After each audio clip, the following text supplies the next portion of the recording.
زۆر لە خانمان لێمان دەپرسن مووی جەستەمان زیادی کردووە لە دەم و چاو لە سینک لە هەموو جەستە زیادی کردووە، یاخود دایکان زۆر لە کچەکانیان دێن کە گەنجن تازە هەرزەکارن دێن دەڵێن مووی جەستەیان زۆر زیادی کردووە.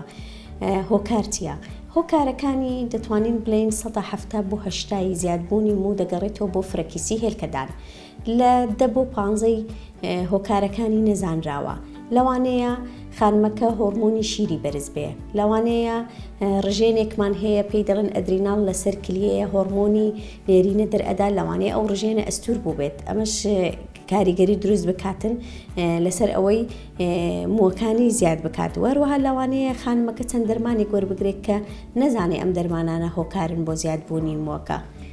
وەروە لەوانەیە خانمەکە گرەیەکی هەبێت لە هێلکەدانی کە بێتە هۆی ئەوەی هۆرمۆنێک دەربدا، ئەو هۆرمۆنە موو لە جەستەی زیاد بکە، بە هۆرمۆنی ئەندرۆجینی پێ دەڵێن.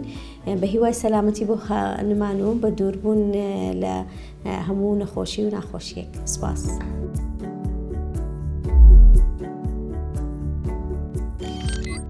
میهرەبانی، دڵسۆزی و لێزانی.